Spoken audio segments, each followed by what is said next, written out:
జై వీరబ్రహ్మ జై గోవిందమాంబ జై. నేను మీ కృష్ణమాచార్య శ్రీ బ్రహ్మపదం విశ్వభవితని చెప్పిన కాలజ్ఞాని జగద్గురు శ్రీమద్ విరాట్ పోతులూరి వీరబ్రహ్మేంద్ర స్వాముల వారు ఈనాడు గురుదేవులు వీరబ్రహ్మేంద్ర స్వాముల వారి యొక్క దివ్యమంగళ శుభాశస్సుల చేత ప్రపంచంలో జరగబోయే ఎన్నో రకాలైనటువంటి అంశాల గురించి ముందుగా మనం తెలుసుకుంటూ ఉన్నాం. శ్రీ కాలజ్ఞానం సాంద్ర సింధు వేదం. సాంద్ర సింధు వేదమైనటువంటి కాలజ్ఞానం నుంచి ఈరోజు కార్యక్రమంలో మరికొన్ని విషయాల గురించి మనం తెలుసుకుందాం.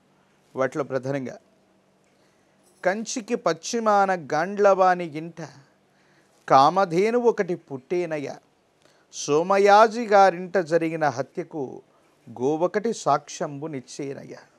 మనందరికీ కూడా విచిత్రవంతమైనటువంటి ఒక గొప్ప అంశం ఏంటంటే, గురుదేవుల యొక్క కాలజ్ఞానంలో ఈ భారతదేశంలోని మహిమాన్వితమైనటువంటి కొన్ని రకాలైన క్షేత్రాల గురించి చెప్పబడ్డాయి.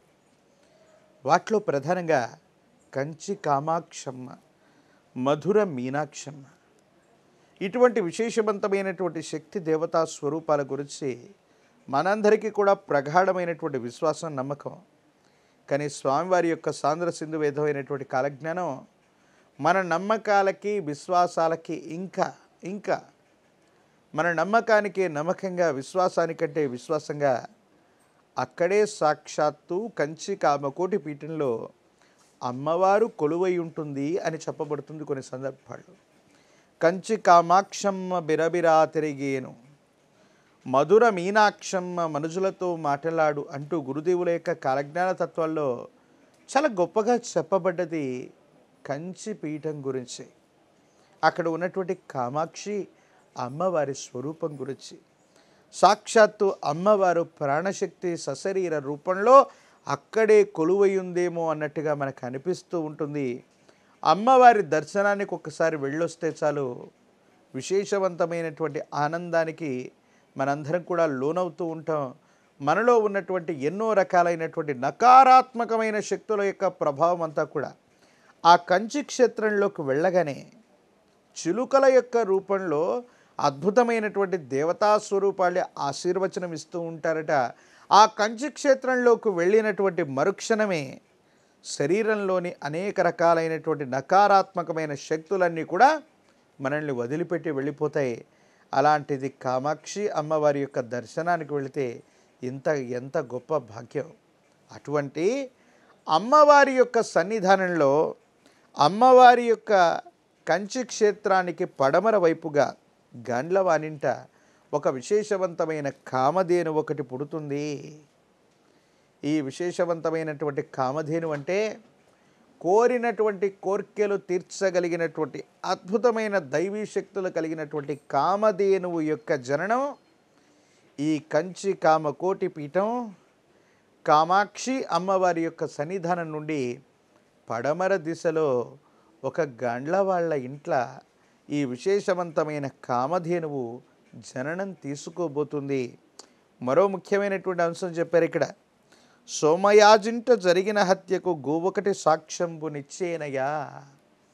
విశేషవంతమైనటువంటి సోమయాజి గారు వేదాధ్యాయన పురుణైనటువంటి గొప్ప బ్రాహ్మణోత్తముడి ఇంట జరిగినటువంటి ఒక హత్యకి మనుషులెవరూ సమాధానం చెప్పకపోతే సనాతనమైనటువంటి ధర్మం ఏమైపోతుందో ఏమిటోనన్న ఆలోచన కలిగినటువంటి పరిస్థితుల్లో ఆశ్చర్యం కలిగించేటువంటి విధంగా ధర్మదేవతని, న్యాయ దేవతని ధనంతో కొంటున్నటువంటి సందర్భాల గురించి మనం వింటున్నాం, చూస్తున్నాం.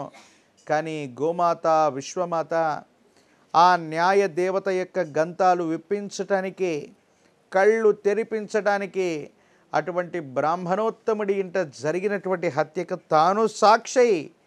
ఓ గోమాత న్యాయస్థానానికి విచ్చేస్తుంది, తాను సాక్షిభూతంగా ఉంటానని, తాను ఈ క్రతువుకి, ఈ జరిగిన దుర్గతానికి, ఈ జరిగినటువంటి దుర్మార్గపూరితమైనటువంటి చర్యని కనులారా చూశానని సాక్ష్యాన్నిచ్చేటువంటి అద్భుతమైనటువంటి పరిస్థితులు ఈ కలియుగంలో జరగబోతున్నాయి.